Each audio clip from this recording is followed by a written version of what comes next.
इयत्ता 9वी इतिहास धडा 4 आर्थिक विकास संपूर्ण स्वाध्याय.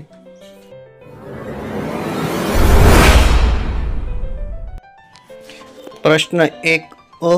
दिलेल्या पर्यायांपैकी योग्य पर्याय निवडून विधाने पुन्हा लिहा. 1. 19 जुलै 1969 साली देशातील प्रमुख टिंब बँकांचे राष्ट्रीयकरण करण्यात आले. उत्तर 19 जुलै 1969 साली देशातील प्रमुख 14 बँकांचे राष्ट्रीयकरण करण्यात आले. 2. 20 कलमी कार्यक्रमाची टिंब यांनी घोषणा केली. पर्याय 1 पंडित नेहरू, ब. लाल बहादूर शास्त्री, क. इंदिरा गांधी, ड. पी.व्ही. नरसिंहराव. उत्तर 20 कलमी कार्यक्रमाची इंदिरा गांधी यांनी घोषणा केली. ब. पुढीलपैकी चुकीची जोडी ओळखा व लिहा. 1. कावसजी दावर पोलादाचा कारखाना. 2. दत्ता सामंत गिरणी कामगारांचे नेतृत्व. 3. नामे लोखंडे गिरणी कामगारांना सुट्टी. 4. नारायण सुर्वे कविताद्वारे श्रमिकांच्या जीवनाचे दर्शन. चुकीची जोडी आहेत कावसजी दावर पोलादाचा कारखाना. प्रश्न 2 अ. तक्ता पूर्ण करा. पंचवार्षिक योजना कालावधी उद्दिष्ट. पहिली पंचवार्षिक योजना 1951 ते 1956. उद्दिष्ट शेती सामाजिक दुसरी पंचवार्षिक योजना कालावधी 1956 ते 1961. उद्दिष्टे औद्योगिकरण. तिसरी पंचवार्षिक योजना कालावधी 1961 ते 1966. उद्दिष्टे विषमतेचे निर्मूलन, रोजगार संधी विस्तार, राष्ट्रीय उत्पन्नात वाढ. चौथी पंचवार्षिक योजना कालावधी 1969 ते 1974. तिचे उद्दिष्ट राष्ट्रीय संशोधन, आरोग्य व कुटुंब नियोजन.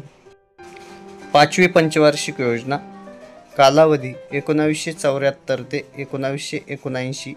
उद्दिष्टे गरिबी दूर करून देश आर्थिकदृष्ट्या स्वावलंबी बनवणे.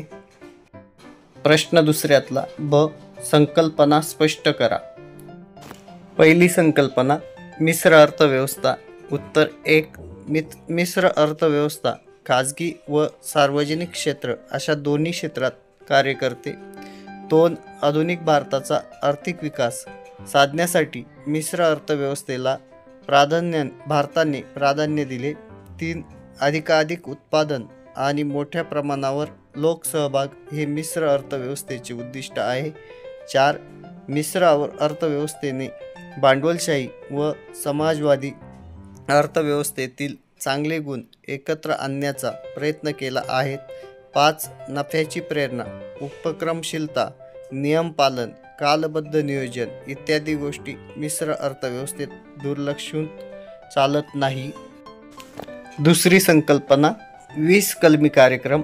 उत्तर देशाची विकसित राष्ट्राच्या दिशेने वेगवान वाटचाल व्हावी यासाठी 1 जुलै 1975 रोजी प्रधानमंत्री इंदिरा गांधी यांनी 20 कलमी कार्यक्रमाची घोषणा केली. यातील काही प्रमुख तरतुदी पुढीलप्रमाणे. 1. संपत्तीची समान वाटणी, शेतमजुरांना किमान वेतन देणे व जलसंधारण योजनेत वाढ करणे. 2. कामगारांचा उद्योग क्षेत्रात सहभाग, राष्ट्रीय प्रशिक्षण योजना. 3. कर चुकवेगिरी, आर्थिक गुन्हे व तस्करी रोखणे. 4. जीवनावश्यक वस्तूंचे दर नियंत्रण, रेशनिंग व्यवस्थेत सुधारणा करणे. 5. दुर्बल घटकांची कर्जमुक्ती, घरबांधणी, दळणवळण सुविधा, शाळांसाठी शैक्षणिक साहित्य उपलब्ध करून देणे इत्यादी. प्रश्न 3 अ. पुढील विधाने सकारण स्पष्ट करा. 1. स्वतंत्र भारताने मिश्र अर्थव्यवस्थेचा स्वीकार केला. उत्तर 1. मिश्र अर्थव्यवस्थेत भांडवलशाही व समाजवादी अर्थव्यवस्थेतील चांगले गुण एकत्र आणण्याचा प्रयत्न केला आहे. 2. देशहिताला प्राधान्य देण्याची प्रवृत्ती असते. 3. दीर्घकालीन विकासावर आर्थिक भर देण्यात येतो. 4. भरपूर भांडवल गुंतवणूक लागणाऱ्या क्षेत्रात खाजगी उद्योजक मोठ्या प्रमाणात पुढे येत नाहीत. अशावेळी सरकारलाच पुढाकार घ्यावा लागतो. 5. आधुनिक भारताचा आर्थिक विकास साधण्यासाठी स्वतंत्र भारताने मिश्र अर्थव्यवस्थेचा स्वीकार केला. प्रश्न 2. 1969 मध्ये बँकांचे राष्ट्रीयकरण करण्यात आले. उत्तर 1. राष्ट्रीयकरण झाल्यावर बँकांना मिळणारा नफा सरकारी खजिन्यात जमा होणार होता. 2. यामुळे योजना राबवताना तूट निर्माण झाल्यास ती भरून काढणे सोपे होणार होते. 3. लघु व मध्यम उद्योगांचे विकास धोरण राबवणे आवश्यक होते. 4. लाल बहादूर शास्त्रींनी अन्नधान्य टंचाई व दुष्काळावर मात करण्यासाठी हरित क्रांतीचा प्रयोग हाती घेतला होता. 5. काँग्रेस पक्षातील Congress forum for socialist action या गटाने व्यापारी बँकाचे राष्ट्रीयकरण करावे अशी मागणी केली होती. कम्युनिस्ट पक्षाचाही या निर्णयाला पाठिंबा होता, म्हणून 1969 मध्ये 14 बँकांचे राष्ट्रीयकरण करण्यात आले. 3. मुंबईतील गिरणी कामगार संपावर गेले. उत्तर 1. काही उद्योगात कामगारांचे पगार वाढत होते, त्यांना बोनसची रक्कम जास्त मिळत होती. गिरणी कामगारांपेक्षा त्यांना जास्तीच्या सुविधा मिळत होत्या, त्यामुळे गिरणी कामगारांमध्ये असंतोष वाढत होता. 2. 1981च्या दिवाळीत कामगारांना 20% बोनसची अपेक्षा होती. कामगारांचे प्रतिनिधित्व करणाऱ्या राष्ट्रीय मिल मजदूर संघाने मालक वर्गाशी वाटाघाटी करून कामगार वर्गाला विश्वासात न घेता 8 ते 17% वर तडजोड केली. 3. बोनसमधील कपात ही असंतोषाची ठिणगी ठरली. 4. 65 गिरण्यांमधील कामगार एकत्र आले आणि डॉक्टर दत्ता सामंत यांच्या नेतृत्वाखाली 18 जानेवारी 1982 रोजी मुंबई 2.5 लाख गिरणी कामगार संपावर गेले. ब. पुढील प्रश्नांची प्रत्येकी 25 ते 30 शब्दात उत्तरे लिहा. 1. 8व्या पंचवार्षिक योजनेत कोणते कार्यक्रम सुरू करण्यात आले? उत्तर 8व्या पंचवार्षिक योजनेत पुढील कार्यक्रम सुरू करण्यात आले. 1. प्रधानमंत्री रोजगार योजना. 2. महिला समृद्धी योजना.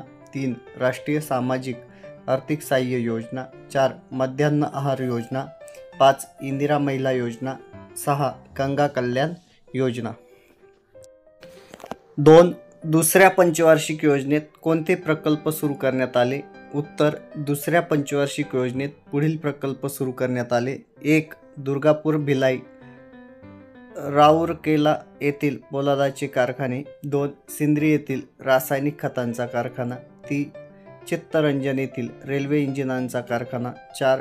पेराबुराचा आगगाडीच्या डब्याचा कारखाना. 5. विशाखापट्टणमचा जहाज बांधणीचा कारखाना. आणि 6. भाकरा नांगल दामोदर यासारखी धरणे.